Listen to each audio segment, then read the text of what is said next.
आपने रिस्क के बारे में कैसे सोचा? तो अगर कुछ अच्छा रिटर्न चाहिए तो थोड़ा रिस्क की तरफ तो जाना ही पड़ेगा हल्का। लेकिन जब हमने इसको देखा, गहराई से अध्ययन किया, तो पता चला ये भी आरबीआई रजिस्टर्ड ही होता है। सर में 20 साल में करीब 20 लाख रुपए का 100%। जी ये अंतर था। हमने उसी वेल्थ गेन कभी भी शॉर्ट टर्म या शॉर्टकट से नहीं होता। तो 10,000 रुपये मेरा लगभग 40 बार ओवर में बटेगा। 60% पोर्टफोलियो मेरा P2P में चला गया है। लेकिन ओवरऑल बेस्ट एक्सपीरियंस मेरा P2P किसी लेन देन के साथ रहा है। आने वाले 5 सालों में फाइनेंशियली फ्री हो जाऊंगा।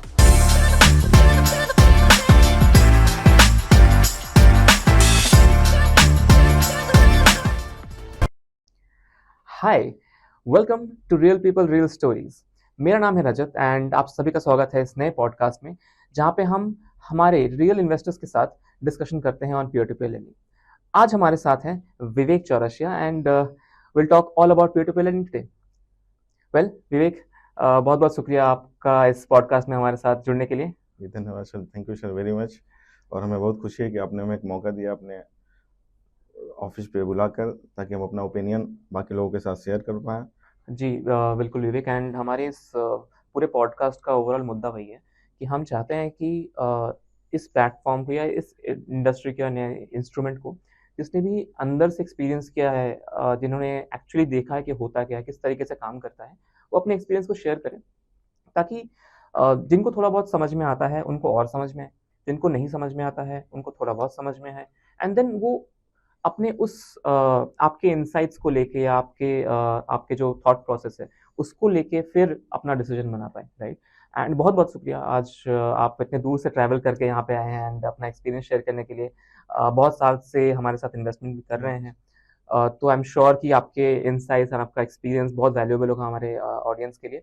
लेकिन हम P2P लेंडिंग के ऊपर बात करें उससे पहले एक बार आप अपने बारे में बताइए, आप कहाँ से हैं, आप क्या करते हैं? सर मेरा नाम विवेक कुमार चौरसिया है, जैसा आपने पहले भी बता ही दिया है। और मैं बेसिकली उत्तर प्रदेश के गोरखपुर ज़िले के बड़ालगंज कस्बे का रहने वाला हूँ। और मैं पेशे से एक टीचर हूँ। और मेरी पोस्टिंग सिद्धार्थनगर जो कि ज़िले में, जो कि बहुत रूरल एरिया में है। बाकी मेरे घर में मम्मी पापा तो भी मेरे जल्दी एक्सपायर कर गए पिछले दिसंबर में। एक छोटा भाई है, बाकी सबकी फैमिली है सर, ऐसा है। क्या बात है। सो आप मतलब जब जनरली हम जब इन्वेस्टमेंट या फिनेंशियल्स ये सब के बारे में सोचते हैं या बात करते हैं, तो हमारे बचपन में अलग तरीके से एक फैमिली का माहौल आता है, स्पेशली थोड़े पुराने टाइम में, राइट। तो आपके फैमिली में एनवायरनमेंट कैसा था? लोग मतलब आपके पेरेंट्स इसके बारे में कोई चर्चा करते थे या सब ऑफ द बुक्स होता था कि नहीं, इतना ओपनली डिस्कशन नहीं होता है? सर जैसा हर फैमिली में होता है, इन्वेस्टमेंट को लेकर सबका एक माइंडसेट होता है कि जब हम कमाएंगे, मीन्स अभी जब माता पिता पे होते हैं तो उनके हिसाब से चलना पड़ता है, वो जैसा इन्वेस्टमेंट करते हैं उसी हिसाब से चलना पड़ता है। लेकिन एक हमारा माइंडसेट होता है, जब हम कमाएंगे और हमारा खुद का पैसा होगा तो हम अपने हिसाब से इन्वेस्टमेंट कर पाएंगे। तो मेरी सोच थोड़ी अलग थी, क्योंकि हमारा फैमिली बैकग्राउंड, हमारा क्या मतलब पूरे एरिया का, हमारे अगल बगल जितने लोग हैं सबका वही था कि LIC में इन्वेस्टमेंट कर देंगे। तो उसमें LIC के एजेंट आते थे, जहाँ पर वो तो इतना पता करते रहते थे किसकी जॉब लगने वाली है, कौन स्टेबल होने वाला है। अब उसको पहले से उसके पीछे लग जाते थे कि अब इनकी जॉब लगने वाली है तो इनको एक पॉलिसी पकड़ा दो और इनसे महीने का 10,000 15,000 जॉब के रेशियो के हिसाब से उनको एक पकड़ा दो और वो उसमें देते रहें। और बेसिकली इसमें क्या मिलता है, सारी बेनिफिट उसमें डेथ बेनिफिट गिनाएंगे केवल, मतलब जिंदा रहते हुए कुछ है ही नहीं इसमें। जिंदा रहते हुए बस 6 to 7% ऐसा है। लेकिन 6 to 7% को तो हम महंगाई को बीट भी नहीं कर पाएंगे, क्योंकि इसी रेशियो में महंगाई बढ़ रही है। और 6 to 7% लेके हम जहाँ के वहीं हैं, उसमें हम कुछ कर ही नहीं पाएंगे। तो हमने सोचा इस सोच को बदलें। तो जब मेरी भी जॉब लगी तो हमारे ट्रेडिशनल मतलब जो पुश्तैनी LIC के एजेंट आए और कहें कि आप भी इन्वेस्टमेंट कर लीजिए। तो मेरी शुरू से थिंकिंग अलग थी कि हम मॉडर्न तरीके से चलेंगे, भले हम पिछड़े एरिया से हैं लेकिन हम थोड़ा मॉडर्न तरीके से चलेंगे। हम उसके लिए नेट पे सर्च करते थे, तमाम चीज़ों को देखते थे कहाँ से कैसे होता है। तो फिर मैंने सबसे पहले ये अपने दिमाग में बैठाया कि सबसे पहले हम अपने आप को सिक्योर करें। जब हम पहले मतलब खर्च होने का रास्ता बंद करें, अगर कुछ अचानक कोई ट्रेजेडी आ जाती है, तो सबसे पहले हमने अपना हेल्थ इंश्योरेंस लिया और टर्म इंश्योरेंस लिया। इसको लेने के बाद मेरा पीस ऑफ माइंड ये हो गया कि अब मेरा अचानक कोई बड़ा खर्चा अब नहीं आएगा। राइट। एक मेडिकल ही ऐसी चीज होती है जो प्री प्लान नहीं कर सकते हैं। बाकी चीजों तो हम प्री प्लान कर सकते हैं, बच्चे की पढ़ाई है तो पता है कि मतलब 10-12 साल बाद जो भी है 10th पास करेगा, 12th पास करेगा, उसके बाद ये पढ़ाई करनी है। और वो मतलब बिटिया की शादी है तो भी एक फिक्स है कि हाँ 21 ईयर में करनी है तो इतने पैसे की हम जरूरत है। लेकिन मेडिकल इमरजेंसी तो कभी भी आती है, तो हमने इन सारी चीजों को मतलब पैसे जाने के रास्तों को मैंने पहले बंद किया। मैंने टर्म इंश्योरेंस लिया, उस समय सैलरी कम थी तो 75 लाख का ही मिला था। और मैंने फिर मेडिकल इंश्योरेंस लिया। उसके बाद फिर मैंने अब रास्ता खोजना चालू किया, अब कहाँ लगाऊं पैसे को। फिर मैंने म्यूचुअल फंड के बारे में सुना था, लोगों सुनता था SIP, तो सर्च करना चालू किया। तो विभिन्न स्रोतों के माध्यम से पता चला कि ठीक है, इसमें जो है कम से कम FD और बाकी चीज़ों से तो बेहतर रिटर्न है। क्योंकि FD का रिटर्न मैक्सिमम 7 to 8% ऐसे मैक्सिमम। तो फिर हमने म्यूचुअल फंड को देखा और हमने एक छोटी सी FIP 3000 पर मंथ की मैंने स्टार्ट किया, और उसका रिस्पॉन्स ठीक था। लगभग करीब मेरा पोर्टफोलियो में अभी भी उसमें 15 से 16% का आता है, चूंकि वो अभी 15-16% तब आता है जब मैं मार्केट डिप में थोड़ा सा एक्स्ट्रा उसमें डाल देता हूँ। फिर हमें लगा ये तो हमेशा जैसे इसका रिटर्न स्थिर नहीं है एक तरीके से, उसमें बहुत ध्यान देना पड़ता है, मार्केट की वोलेटिलिटी को कब हाई लो उसमें ध्यान देना पड़ता है। फिर हमने सोचा इसके अलावा कुछ देखते हैं, कुछ पैसे को लिक्विड फार्म में भी रखा जाए कि कभी जरूरत पे मेरे काम में आ जाए। तो मैंने एक ET मनी ऐप के माध्यम से स्टार्टिंग में मैंने उसको देखा, वहां पर एक मुझे 12% ऐसा शो करता था कि मतलब 12% आपको मिलेगा ब्याज, और उसमें डेली उसका इंटरेस्ट आपके अकाउंट में पोस्ट हो जाएगा। वहां से मैंने शुरू किया सबसे पहले, क्योंकि उस समय मुझे ये पता भी नहीं था कि वो P2P लैंडिंग है। बस मैंने ये कहा कि 12% मिल रहा है, प्लेटफॉर्म अच्छा है, स्टेबल प्लेटफॉर्म है, टाइम्स ऑफ इंडिया ग्रुप है, हमने वहां से स्टार्ट कर दिया। फिर सर क्या हुआ कि वहां पे थोड़े दिन बाद जो है, करीब वो 6-7-8 महीने चला, अचानक मेरा सारा पैसा कंपनी ने विड्रॉल कर दिया ऑटोमेटिक, और बताया प्लेटफॉर्म वो क्लोज हो गया। तो फिर हमने वहीं से खोजना चालू किया कि कि ये था क्या, अगर वो हमको 12% देता तो कोई तो प्लेटफॉर्म रहा होगा जो 12% मिलता है। तो फिर हमने वहां पर उसको ओपन किया, तो ऐसा उसमें एक लाइन हमको दिखी कहीं P2P लैंडिंग है और ये थोड़ा सा इसमें रिस्क है, बारोवर के ऊपर निर्भर है, बारोवर कुछ। तो हमने उसको फिर गहराई से गूगल, जो भी मेरे पास ऑप्शन था गूगल पे सर्च करने का, AI आजकल आ गया उस पर सर्च करने का, हमने सर्च किया तो फिर पता चला P2P लैंडिंग है, जिसमें क्या होता है कि बारोवर को पैसे की जरूरत होती है और जिसको पैसा देना है। ये प्लेटफॉर्म ऐसा दोनों लोगों को मिलाता है। जैसे अभी भी बहुत लोग गांव में सुना रहे हैं, हम लोग के यहाँ बिजनेस करते वो ब्याज पे पैसे देते हैं 2%, 2.5% पे, उसमें भी तो रिस्क है, दे देंगे फिर घूमो गली गली घूमो, उनको खोजो कहाँ गया कहाँ गया। यहाँ पर तो हम कम से कम एक सेफ प्लेटफॉर्म के साथ हैं।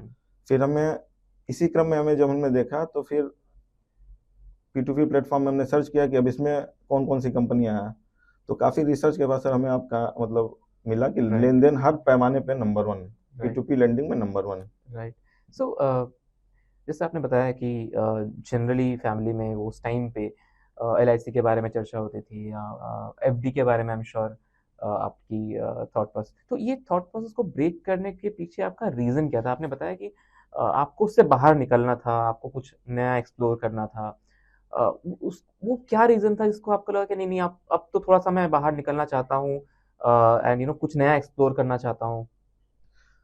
सर ऐसा क्या है कि हर फैमिली में सभी लोग चाहते हैं कि मतलब हम अपने पिताजी से थोड़ा सा आगे निकले, किसी तो उनकी सोच को बदलना तो पड़ेगा ही। जैसे हमने जब ये जाना कि जब मार्केट में ये थी कि मतलब कहीं ना कहीं से 15%, 14%, 12% रिटर्न मिल सकता है, तो हमने उसका लॉन्ग टर्म में कैलकुलेशन किया। मैंने एक SIP कैलकुलेटर डाउनलोड किया और फिर लॉन्ग टर्म में देखा तो बहुत बड़ा अंतर पड़ता है। 1% से लॉन्ग टर्म में 20 साल में करीब 20-20 लाख रुपए का 100% जी ये अंतर पड़ता है। हमने इसी वजह से कि भाई हमको पैसा इन्वेस्ट करना ही है तो हम कम ROI क्यों लें। बिकॉज जितना मैंने देखा है, एक रीज़न ये होता है कि नहीं बड़ा रिटर्न के पीछे नहीं भागो, बिकॉज आपका कैपिटल भी थोड़ा सा रिस्क में आ जाता है, एंड इट इज़ नेचुरल कि आप जिस तरीके से आपको आउटपुट आएगा आपका, उस तरीके से आपका रिस्क भी ये होता है। तो आपने रिस्क के बारे में कैसे सोचा? सर देखिए, ये तो हमेशा सभी लोग कहते हैं हाई रिस्क हाई गेन। क्योंकि मेरी एज कम थी, इन्वेस्टमेंट एज, तो मैंने सोचा कि कब तो अभी तो कम से कम 35 तक तो रिस्क ले ही सकते हैं। उसके बाद धीरे धीरे हम रिस्क कैपेसिटी अपनी डाउन करेंगे, धीरे धीरे सेफ साइड में जाएंगे। तो हाई रिस्क हाई गेन का कॉन्सेप्ट तो ये फेमस है, लेकिन हमने ये देखा कि लॉन्ग टर्म में वो रिस्क हाई नहीं रह जाता है, फिर वो मॉडरेट हो जाता है, खत्म तो नहीं होता है लेकिन मॉडरेट हो जाता है। तो अगर कुछ अच्छा रिटर्न चाहिए तो थोड़ा रिस्क की तरफ तो जाना ही पड़ेगा, हल्का सा। वो होता नहीं, लॉन्ग टर्म में होता नहीं। वो रिस्क तभी तक है जब तक हम उस प्लेटफॉर्म को समझ नहीं पाते, चीजों को समझ नहीं पाते, तभी तक वो रिस्क लगता है। राइट। जब हम उसको समझ जाते हैं, अभी लोग स्टॉक मार्केट कहते हैं रिस्क है, लेकिन अगर कोई तरीके से करे उसको पूरी अच्छी तरीके से समझ के, म्यूचुअल फंड के थ्रू, SIP के थ्रू, तो वहाँ भी 14-15% इजीली निकाल सकता है। तो हमने देखा कि मार्केट डाउन होता है। अभी कोरोना पीरियड में ही 2020 में जब कोविड आया था, तो सर हमने देखा कि मार्केट अचानक से इतना गिर गया। अब हम कहें कि अब क्या करें, पैसे कहाँ से लाएं? इच्छा थी कि हमने लगा दें, लेकिन पैसे ही नहीं थे। अब उस टाइम पे बस लोगों के दिमाग में ही था। अब किसी से हम कहते भी थे कि थोड़ा पैसा लगा दीजिए, चाहे किसी भी तरीके से दे दीजिए, कुछ दिन बाद आपको दे देंगे, चाहे ऐसा है। तो क्या, नहीं नहीं, अभी दुनिया मर रही है, तबाह हो रही है, अभी आपको पैसे का लगा है, पता नहीं क्या होगा, छोड़ो पैसा, जान बचाओ, जान बचाओ। तो सर जैसे जब मार्केट डीप होता है तो वही सबसे अच्छा टाइम होता है इन्वेस्टमेंट का। तो ऐसे करके जब हमने देखा कि ये जो म्यूचुअल फंड है, ये हमेशा डीप मार्केट, हाई मार्केट, इसमें हमेशा आप लगे रहिए, थोड़ा सा टाइम देना पड़ेगा, मार्केट के साथ अपडेट रहना पड़ेगा। तो फिर हमने उसी लिए फिर मेरा झुकाव धीरे धीरे P2P की तरफ होने लगा, क्योंकि यहाँ पे क्या है सर, वहाँ हाई रिस्क हाई गेन है, लेकिन यहाँ पे लो रिस्क हाई गेन है। क्योंकि यहाँ पर आपका फिल्टर ऑप्शन इतना अच्छा है। लेन देन क्लब का जो प्लेटफॉर्म है, उसमें तमाम तरह के फिल्टर्स हैं। जैसे हम उसमें बारोवर को कितना पैसा देना है, मतलब अगर एक बारोवर को 10,000 रुपए की जरूरत है, तो हम 250 रुपए पर बारोवर हम उसको लेंड कर सकते हैं, मिनिमम 250 रुपए। तो अगर हमको 10,000 रुपए देना भी है, तो 10,000 रुपए मेरा लगभग 40 बारोवर में बटेगा। अगर उसमें से कुछ जो प्लेटफॉर्म का रेशियो है आप बताते हैं, और हमने देखा भी पर्सनली वो भी किया 3% के आसपास का, तो उसके बाद भी मेरा इजिली अभी तक तो मेरा 21% का 21 प्लस वो XIRR बना हुआ है। राइट जी। राइट। सो एक बहुत अच्छी चीज़ बताई आपने कि जब आप रिस्क को long term point of view से देखते हो, तब वो बहुत उसका वो जो नज़रिया होता है वो आपके पर्सपेक्टिव ऑफ रिस्क को चेंज कर देता है। बिकॉज वेल्थ गेन कभी भी शॉर्ट टर्म या शॉर्टकट से नहीं हो सकता, it takes time, right. And ये एकदम सही है, आप म्यूचुअल फंड लो, गोल्ड लो, P2P लेंडिंग ले लो, या कोई भी इन्वेस्टमेंट इंस्ट्रूमेंट ले लो, हर एक इन्वेस्टमेंट इंस्ट्रूमेंट में long term is the only way to go. ये हमने मतलब हमें सिखाया भी गया है, हमने समझा भी है। बट बहुत टाइम क्या होता है, हम मतलब इमोशनली हम अपने आप को कंट्रोल नहीं कर पाते हैं। जैसे आज भी बहुत लोग हैं जो शॉर्ट टर्म वेल्थ गेन के पीछे फोकस करते हैं। कुछ इंस्ट्रूमेंट्स हो गए, मैं नाम नहीं लूँगा। तो आपने ये लॉन्ग टर्म पर्सपेक्टिव को जो आपने कैलकुलेट किया, वो क्या थॉट प्रोसेस था? आपको किसी ने बताया इसके बारे में? आप मतलब कैसे ये आया कि नहीं मैं थोड़ा सा पॉज लेता हूँ, पीछे थोड़ा जाता हूँ और इसको अलग नज़रिए से देखता हूँ? ये कहाँ से इंस्पिरेशन मिला या कहाँ से थॉट प्रोसेस है आपके पास?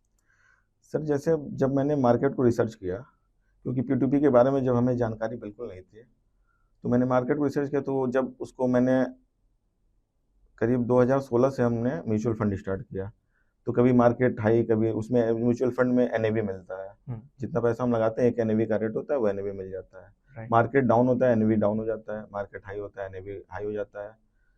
तो हम इस चीज़ को जान ही नहीं पाएंगे म्यूचुअल फंड में कि मतलब कब पैसा लगाना है, किस टाइम, कब मार्केट ये एकदम मार्केट का डीप है। क्योंकि जब कोविड पीरियड में भी जब मार्केट डाउन हुआ था, तो ऐसा लग रहा था मार्केट तो खत्म ही हो जाएगा। 25,000 पे जब सेंसस गया तो लगता था तो कहीं जीरो ना हो जाए, पूरी दुनिया ही खत्म हो जाएगी, ऐसा लोगों का थॉट था। तो उस टाइम पर हम इसमें जान नहीं पाते हैं। अब उसमें हमेशा मार्केट वॉच करना पड़ता है। लेकिन P2P में हमें जो है कोई मतलब ऐसा मार्केट का कोई सीन ही नहीं है इसमें, ये मार्केट से हटके है। इसमें लोगों को जरूरत है, वो अपनी जरूरत, उनका भी फायदा है, जरूरत पूरी हो रही है, इजिली उनको पैसा मिल जा रहा है। जिन बारोवर को बैंक्स अभी अवॉइड कर देते हैं थोड़े से क्रेडिट स्कोर की वजह से, उनको आपने मौका दिया कि अपने क्रेडिट स्कोर को सुधार सकें। और अगर वो कुछ आप लोग उसके प्रोफाइल के हिसाब से उनको 10,000 रुपए यहाँ तक कि हमने देखा है 5,000 रुपए तक का भी लोन प्रोवाइड करा देते हैं और करीब 2-3 लाख रुपए तक का भी लोन दे देते हैं। तो ये बहुत अच्छा हमें लगा कि कम से कम आप उन लोगों को मौका देते हैं जिनको लोन देने के बारे में कोई सोचता ही नहीं है। भले फॉल्ट करेगा, वो थोड़ा बहुत फॉल्ट तो होता ही है भाई, लेकिन कम से कम उसको मौका मिलेगा अपनी क्रेडिट हिस्ट्री सुधारने का। और हमने देखा है कि ऐसा, जो मेरा एक्सपीरियंस रहा है, कि सारा कुछ नॉर्मल, बहुत माइनर लॉसेस जाते हैं। बेनिफिट के हिसाब से लॉसेस बहुत माइनर है। ओवरऑल मेरा अगर 21% XIR आ रहा है तो बेटर ही है। Right right. सो आपने म्यूचुअल फंड एक्सप्लोर किया, आपने गोल्ड एक्सप्लोर किया, P2P लेंडिंग एक्सप्लोर की, तो आज के दिन में अगर देखा जाए आपका पोर्टफोलियो, तो अगर परसेंटेज टर्म्स में आप एलोकेट करोगे तो किस इंस्ट्रूमेंट में कितना परसेंटेज आप एलोकेट करते हो? सर मैं अपना पर्सनली बता सकता हूँ मैंने किसमें हाँ हाँ। कितना किया है। जैसे सर अभी ऑनेस्टली मैं बता रहा हूँ कि अभी पिछले 1 सालों से मेरा P2P में 60% पोर्टफोलियो मेरा P2P में चला गया है। बाकी करीब 35% इसमें म्यूचुअल फंड स्टॉक मार्केट में, और केवल 5% मतलब ट्रेडिशनल घर के, मतलब वो बचाने के लिए, जैसे पुराने एजेंट होते थे LIC के, चाहे किसी भी के, तो उनको मतलब उनकी बात को रखने के लिए बस 5% LIC को छोटे मोटे, जैसे 6 महीने में 2,000-3,000 रुपए, ताकि उनको ये भी ना लगे कि हमने उनकी बात नहीं मानी और उनकी बात को मतलब डिनाई कर दिया। राइट। लेकिन ओवरऑल बेस्ट एक्सपीरियंस मेरा P2P इसी लेन देन के साथ रहा है। अभी इतना रिटर्न मुझे ना तो म्यूचुअल फंड से मिला है, ना स्टॉक मार्केट से मिला है। मैं गुल्लक गोल्ड प्लस में भी इन्वेस्टमेंट करता हूँ, वहां से भी उतना नहीं मिला है, क्योंकि इसमें भी गोल्ड और सिल्वर का फ्लक्चुएशन अभी आपने हाल में ही देखा है कितना ज्यादा था। लेकिन ओवरऑल P2P में जो है एक तरीके का स्टेबल ही है। बहुत ज्यादा अगर हो जाएगा तो 1-2% यही अप डाउन हो सकता है, इससे ज्यादा नहीं हो सकता। तो जब आपने पता की कि वो 12% वाला इंस्ट्रूमेंट क्या था, आपको P2P लेंडिंग के बारे में पता चला, और आपने एक एग्जाम्पल, बहुत अच्छा एग्जाम्पल दिया आपने कि एक्चुअली हम ट्रेडिशनली जो है अपने आसपास वो ब्याज पे पैसे उठाने वाले मनी लेंडर्स जिनको बोलते थे, राइट, वो तो ऑलरेडी आज भी चल रहा है और सदियों से चले आ रहा है, राइट। P2P लेंडिंग एक्चुअली उस पूरे ट्रेडिशनल सेटअप को या अनऑर्गेनाइज सेटअप को ऑर्गेनाइज करके एक प्लेटफॉर्म पे लेके आता है, और वो भी स्केल पे लेके आता है। आप वहाँ पे एक किसी को लोन दे रहे हो, 2 को दे रहे हो, 3 को दे रहे हो, 10 को दे रहे हो, यहाँ पे आप हजारों ये इसमें। तो जब आपको ये पता चला, तो आप, आई एम श्योर कि आपके दिमाग में रिस्क फैक्टर उस टाइम पे तो आया ही होगा। आज आपके लिए वो थॉट प्रोसेस थोड़ा सा अलग हो गया होगा, आई एम श्योर, बिकॉज आपने एक्सपीरियंस किया है। बट जब आपको उसके बारे में पहली बार पता चला और आपने देखा कि यार ये तो रिस्क हो सकता है, आपने क्या ऐसा समझा या क्या ऐसे फैक्टर्स को देखे जिससे आपको लगा कि नहीं, एक तो ट्राई तो कर ही सकते हैं? सर हम जैसे आर्टिकल पढ़ते रहते हैं अपने सर्च करके जो भी है, फिर आपको सबसे अच्छी बात हमें ये लगी कि कोविड पीरियड के दौरान भी लेन देन का डिफॉल्ट परसेंटेज जो है वो HDFC बैंक से कम था। ये हमने पढ़ा है। अब उसमें कितनी सच्चाई है, मैंने जहां तक पढ़ा HDFC बैंक के लोन डिफॉल्ट से लेन देन का डिफॉल्ट कम था।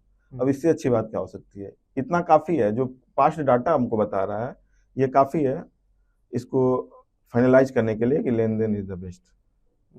इंटरेस्टिंग, बिकॉज तो कुछ ही दिनों पहले मुझे एक इन्वेस्टर का ईमेल आया था, हिज नेम इज कुलदीप। उन्होंने पूछा कि अभी AI के एज में इनकम पैटर्न चेंज होने वाला है, लोग जिस तरीके से आज कमाते हैं वो चेंज होने वाला है, और जब आप क्रेडिट को देखते हो या फिर बोरोवर को देखते हो, तो उनको लोन मिलता है उनके इनकम पैटर्न के बेसिस पे, कि उनका इनकम क्या है उसके बेसिस पे उनको एक लोन मिल जाता है। And it was very thoughtful question जो कुलदीप ने पूछा था।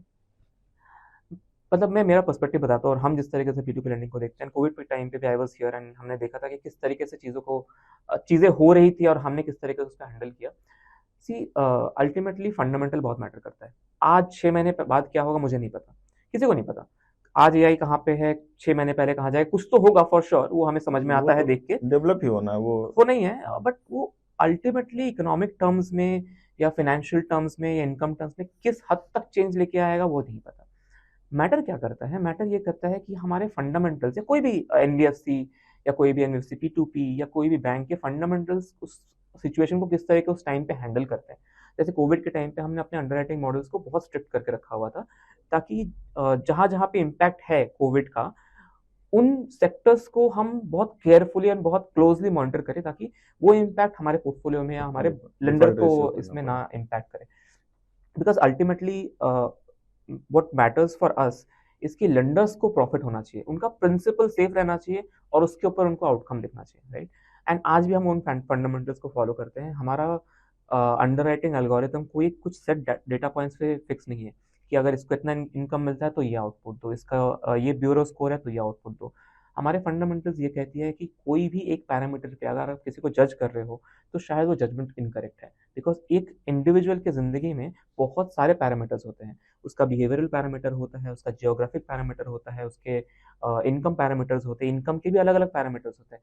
कोई मंथली इनकम कर रहा है, कोई बिजनेस चला रहा है, कोई जिसको अलग अलग टाइम पे सैलरी आ रही हो, तो अलग पैरामीटर्स होते हैं और इसको देखने का और इसको डाइवर्सिफाई करने का तरीका अलग होता है। आज हम प्लेटफॉर्म पे 4 लाख लोन महीने का डिस्बर्स करते हैं। ये 4 लाख बोरोवर को आप देखोगे individually, it will look very different. एक बोरोवर दूसरे बोरोवर के साथ कोई मैच ही नहीं हो सकता। तो अगर मैं एक पैरामीटर देखूंगा तो आई विल गो रॉन्ग, तो इसलिए हम अलग तरीके से देखते हैं, अलग पैरामीटर से देखते हैं। एंड जो आपने बताया कि अगर आप 10,000 रुपये इन्वेस्ट कर रहे हो, आप 40 बोरोवर्स को दे रहे हो, 3 4 10% भी अगर डिफॉल्ट होता है, then also you will be able to end up earning really good returns, right? तो diversification becomes very important. And मैंने जो नोटिस किया है, and now coming back to peer to peer lending in depth, मैंने जो notice किया, आपने हजारों बोरोवर्स में आए आपके आपने इन्वेस्टमेंट किया है। ये कैसे करते हो? It takes a lot of like, मतलब बहुत एफर्ट, बहुत ऐसा सोचना। अपने फिल्टर्स के बारे में बताया, ये कैसा थॉट प्रोसेस है जिसको आप 2 साल से करते आ रहे हो और आप मतलब डज इट फील टीडियस और does it feel exciting? Sir ये मैं नहीं करता हूँ, ये आपका प्लेटफॉर्म करता है। मैं सोचता हूँ जितना मैं सोचता हूँ उससे ज़्यादा आपके प्लेटफॉर्म में ऑप्शन है, क्योंकि आपके प्लेटफॉर्म में high risk, low risk, medium risk हम चूज कर सकते हैं। पर बारोवर कितना पैसा देना है ये हम चूज कर सकते हैं। 250 रुपये से लेके जहाँ तक देना है वो हम चूज कर सकते हैं। बारोवर की एज हम चूज कर सकते हैं। जैसे अगर किसी को ये लगता है कि नहीं वो बहुत बूढ़ा हो रहा है, अब पता नहीं वो बचेगा नहीं बचेगा, मेरा पैसा डूब जाएगा, तो आप एज फिल्टर लगा लो, आप अंडर 60 ईयर के दे दो जहाँ तक आपको वो है। फिर आपको लगता है कि नहीं सैलरी एम्प्लॉई रिटर्न अच्छा दे सकता है, बिना सैलरी वाला फाइल कर सकता है, आप वहाँ फिल्टर लगा लो, सैलरी पे लगा लो। ये सब आपका प्लेटफॉर्म करता है सर, हम नहीं करते। हमको तो बस थोड़ा समय देना होता है। अगर कोई आजकल कोई बिजनेस भी करता है, मान के चलिए छोटा मोटा बिजनेस के 20 लाख रुपए लगा के कोई बिजनेस करता है, तो उसके महीने की 20,000 रुपये की गारंटी नहीं है, और उसका उसका भी प्रिंसिपल सेफ नहीं है सर। क्योंकि जब बिजनेस बंद हुआ तो फिर वो 50% की पता नहीं 25% को उसको कहीं ले जाके बेचेगा, वो भी मिलेगा कि नहीं मिलेगा। यहाँ पर तो हमारा सेफ है, प्रिंसिपल तो गारंटी है सेफ है। वो तो प्रिंसिपल क्या मतलब, प्रिंसिपल के साथ इंटरेस्ट भी गारंटीड ही है। थोड़ा बहुत डूबता है तो वो तो हमारे इंटरेस्ट का पार्ट ही जाता है। बट ये थॉट प्रोसेस आने में थोड़ा सा वक्त लगता है। जी बिल्कुल सर, इसको तो आने में वक्त लगेगा। हाँ, तो बिकॉज आपने आई थिंक कुछ 1,000 रुपए, 10,000 रुपए से आपने जी स्टार्टिंग की सर, थी। मैंने 13,000 रुपये से मैंने 13,000 रुपए से आपने स्टार्ट की थी। आज आपका पोर्टफोलियो बहुत बड़ा हो गया है। अब ये बिल्ड करने में आपको ये कौन सा मोमेंट आया आपके इस ये पूरे टाइमलाइन में, जब आपको लगा कि नहीं अब तो लग रहा है मुझे थोड़ा सा बड़ा अपने पोर्टफोलियो को यहाँ पे लेके आ सकता हूँ? सर चूंकि क्या है, जब 13,000 रुपये मैंने इन्वेस्ट किया था उस समय भी मेरा पोर्टफोलियो बाकी सारे प्लेटफॉर्म जैसे गोल्ड हो गया, म्यूचुअल फंड हो गए, स्टॉक हो गए, एफडी, थोड़ा बहुत LIC जो मैंने आपको बताया था केवल, तो सारे का कंपेयर किया मैंने। तो कभी कभी 1 1.5 साल तक कंपेयर किया, सब में सेम टाइम पे सेम पैसा लगाकर सारे प्लेटफॉर्म का कंपेयर किया कि मतलब हाँ हमको स्टॉक मार्केट में क्या मिल सकता है, म्यूचुअल फंड में क्या मिल सकता है, गोल्ड में क्या मिल सकता है। और बाकी अभी तो एक प्लेटफॉर्म और मैं सर्च कर रहा था, कोई हार्वेस्टिंग वाला भी आ रहा है, उसमें क्या मिल सकता है। तो ओवरऑल जब मैंने इसमें सर चीज़ों को समझने में समय लगता है। कोई एक एक मतलब एक बैग सोच ले कि हम ये कर लेंगे तो नहीं कर पाएगा, या तो किसी दूसरे की बात माननी पड़ेगी। जैसे मैं अपना अनुभव शेयर कर रहा हूँ, अब पब्लिक या तो मेरी बात माने, एक ऑप्शन ये है, और दूसरा ऑप्शन है खुद पे एक्सपीरियंस करे। खुद पे एक्सपीरियंस करे तो भाई उनको टाइम तो लगेगा ही, क्योंकि चीज़ें एकाएक आ नहीं जाती। तो सर जब मैंने 1 1.5 साल तक सारी चीज़ों को वो किया, तो फिर ओवरऑल रिजल्ट यही निकला कि हाई रिस्क हाई गेन ही नहीं मिल सकता, लो रिस्क पे भी हाई गेन मिल सकता है, जो लेन देन के माध्यम से मिलता है। और मुझे ये बहुत अच्छा लगा प्लेटफॉर्म सर। और सबसे बड़ी बात इसमें लिक्विडिटी भी है। जैसे कि अभी आप गोल्ड में पैसा लगा दिए, चाहे स्टॉक मार्केट में भी पिछले 2 2.5 साल से अभी आप देख रहे हो प्रेजेंट टाइम में स्टॉक मार्केट का कोई रिटर्न नहीं है। बहुत अच्छा अगर किसी का पोर्टफोलियो तो 6 7% से ज़्यादा पिछले दो साल का वो रिटर्न नहीं है। लेकिन P2P में आपके लेन देन में ये चीज़ स्टेबल है कि बहुत डाउन हो गया मेरा तो 19% तक गया, और हाई तो 23-24 तक भी गया है। तो ये चीज़ है सर। तो ओवरऑल मैंने 1.5 साल तक मैंने कैलकुलेशन किया सारे अलग प्लेटफॉर्म को, और मुझे ये बेस्ट लगा। और दूसरी बात लिक्विडिटी है, जैसे मान लीजिए हमको पैसे का काम अचानक लग गया, तो हमारा डेली इंटरेस्ट के साथ साथ प्रिंसिपल भी आ रहा है। तो अगर हम 1-2 महीने का प्रिंसिपल रोक लेते हैं तो मेरे पास एक अच्छा, अगर पोर्टफोलियो हमारा बड़ा है तो एक अच्छा खासा अमाउंट भी हो जाता है। फिर अपना काम कर लेंगे, फिर इसमें इन्वेस्ट कर देंगे, जो जरूरतें पूरी कर सकते हैं हम समय के साथ। या आप अपना फिक्स कर लीजिए कि हमको इतना प्रिंसिपल इन्वेस्ट करना है, उतना प्रिंसिपल आप कर दीजिए, बाकी आप इंटरेस्ट अपना काम करते रहिए। एक तरीके से पीस ऑफ माइंड वाला बिजनेस भी है, जो सोए सोए पैसा दे रहा है। थोड़ा सा 5 मिनट 10 मिनट का काम करना है और एक अच्छा अमाउंट दे रहा है। बाकी अभी जो छोटे मार्केट में ब्याज पे लोग पैसे देते हैं, वो भी तो यही काम करते हैं, लेकिन उनको पूरा समय देना है, सबके पीछे पीछे घूमना है। कहीं गए तो वो नहीं है, उनकी तबीयत खराब हो गई, उनकी ये हो गई, तो अब नहीं मिलेगा, तब नहीं मिलेगा। तो ओवरऑल में देखा, वो भी लोग बड़े ब्याज पे बांटते हैं, लेकिन उसमें भी उतना मिलता नहीं, क्योंकि उनका बड़ा प्रिंसिपल डूबता है। क्योंकि भाई वो क्रेडिट हिस्ट्री तो खंगाल नहीं सकते हैं, उनके पास उतना एक्सेस होता नहीं है कि वो क्रेडिट हिस्ट्री किसी की खंगाल पाए। तो ओवरऑल उसमें भी यही मिलना है, 15, 16, 17, 18%। भले वो 2.5% पे देते हैं, मतलब 30% एनुअल देते हैं। तो अगर हमें 18, 19, 20% ही लेना है, तो फिर हम क्यों इतना मेहनत करें, रोज 4 घंटे घूमें, सबके पीछे पीछे घूमें, उनके बारे में पता करें, उनके बारे में पता करें। जो चीज़ हम बैठे बैठे जान सकते हैं, आराम से बेड पे पड़े हैं, अपने मोबाइल से सारा कुछ देख रहे हैं, सारा कुछ जो चीज़ हमें मेहनत करनी है वो आप लोग ऑलरेडी करके बैठे हुए हैं, सबके हिस्ट्री खंगाल के बैठे हुए हैं, एक एक बारोबार का वो क्या करता है, क्या एज है, उसकी क्रेडिट हिस्ट्री क्या है, क्या लोन पिछले बार, मतलब पास्ट हिस्ट्री उसके क्या क्या डिफॉल्ट किया था, क्यों उसका अभी हायर इंटरेस्ट रेट क्यों। हमने तो ऐसा भी देखा है कि अगर आपका कोई बारोबार बढ़िया पेमेंट कर रहा है तो धीरे धीरे उसका आरओआई भी कम होता जाता है टाइम के साथ। तो ये बहुत अच्छी चीज़ है सर। मौका, मतलब आपके प्लेटफॉर्म पे मौका सबको मिलता है। अगर कोई अपनी गलती, कोई लोन फाल्ट किया, अपनी गलती को सुधारना चाहे और अपना तो आपके माध्यम से वो अपनी गलती को सुधार सकता है। तो आपने हज़ारों लोन में इन्वेस्ट किया है, आपने ये भी देखा है कि कोई बोरोवर ऐसा था जिसने रीपेमेंट टाइम पे कर दिया और उसका इंटरेस्ट भी कम हो गया? जी सर, बिल्कुल, ये मैंने एक्सपीरियंस किया है और मैंने देखा भी है। क्या क्योंकि बात! सर आपके में खुद ऑप्शन आता, हमने कहा हम नहीं करते, आपका प्लेटफॉर्म करता है। मैंने पहले भी कहा, फिर कह रहा हूँ, चूंकि क्या है कि रिपीटेड लोन आपके में शो करता है, रिपीटेड लोन फिलिंग फास्ट। मतलब अगर आपको पैसे को जल्दी डिस्ट्रीब्यूट करना है तो आपके पास ये भी फिल्टर ऑप्शन है कि फिलिंग फास्ट। किसी को 1 लाख रुपए की जरूरत है, उसको 84,000 तक डिस्ट्रीब्यूट हो चुका है, तो फिलिंग पर मतलब 16,000 बचा, तो इसमें करेंगे तो जल्दी से आपका डिस्ट्रीब्यूट है। लेकिन आपका प्लेटफॉर्म सर बहुत फास्ट है, हमको नहीं लगता है कभी 24 आवर्स क्रॉस नहीं होता है, मेरा पूरा पैसा लैंड हो जाता है, पेंडिंग नहीं होता है। क्योंकि मैंने जब स्टार्ट किया था तो थोड़ा बहुत टाइम लगता था, लेकिन अब तो बहुत फास्ट हो जाता है, 24 आवर्स, अंडर 24 आवर्स हो जाता है। तो P2P लेंडिंग में बहुत ही खूबसूरत चीज़ है। जो बाहर से देखता है उनको थोड़ा-सा उतना ये नहीं होगा। अंदर जब आप आके देखते हो ना, तो हमारे 2 साइड्स होते हैं। एक तो मुझे बोरोवर को लेके आना है और उसको लोन देना है।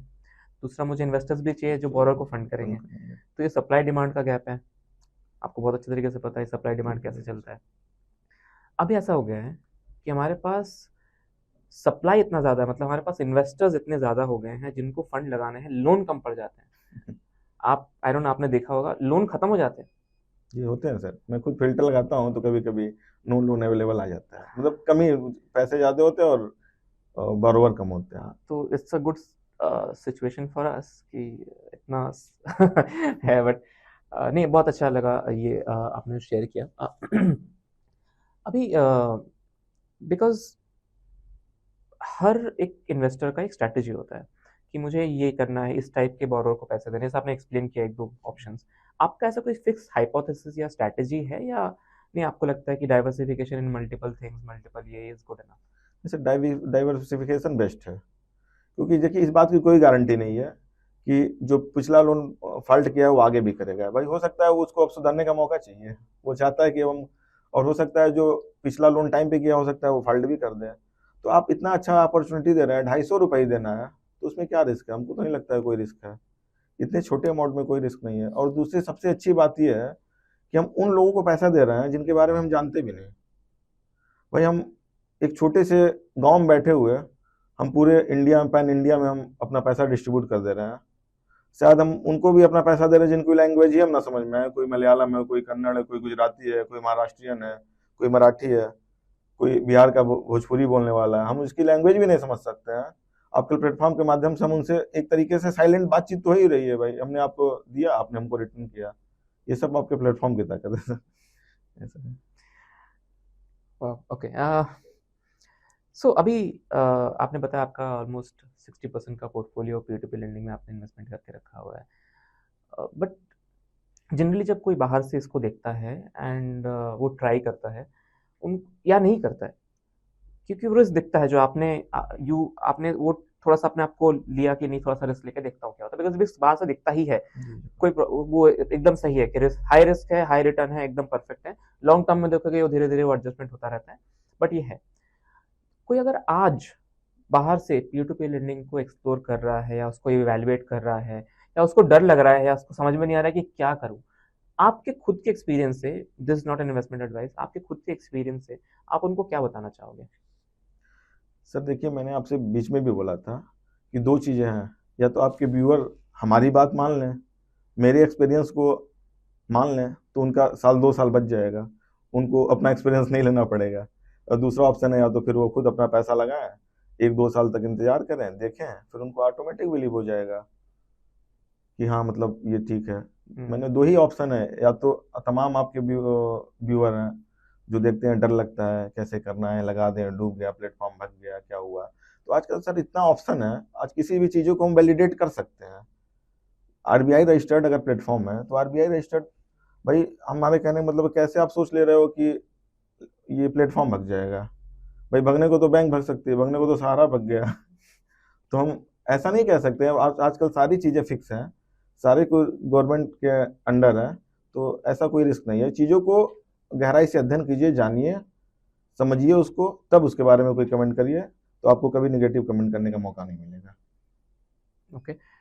और जब आप P2P लेंडिंग को देखते हो, कुछ कुछ फैक्टर्स, कुछ कुछ चीज़ें इंपॉर्टेंट हो जाती हैं, इसमें सबसे इंपॉर्टेंट फैक्टर एक हो गया एनपीए, जो आपने बोला कि डाइवर्सिफाई करो, इनफ करो, तो फिर वो फैक्टर इन होना नहीं होता है, बट हुआ तो होगा आपके पोर्टफोलियो में भी एनपीए। तो आप जब वो वैल्यू देखते हो एक्यूमुलेट होते हुए, बिकॉज विद टाइम वो धीरे धीरे बढ़ता रहता है, तो मतलब डज इट स्केयर यू, ऐसा कुछ लगता है कि नहीं इट्स ओके, वो तो नेचुरल है, part part and parcel of this instrument? नहीं सर, मुझे डर नहीं लगता, क्योंकि दुनिया में तमाम तरह के लोग हैं, ठीक है। 100% लोन का मतलब ये कि 100% तो उसका रिकवरी नहीं हो सकती। 100% रिकवरी अगर होती तो एनपीए नाम का शब्द ही पैदा नहीं होता।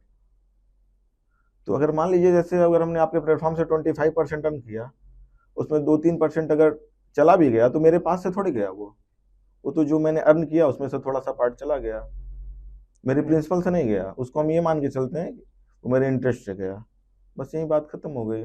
ओवरऑल हम देखते हैं, ओवरऑल हमको मिल रहा है, एबव 20% मिल रहा है।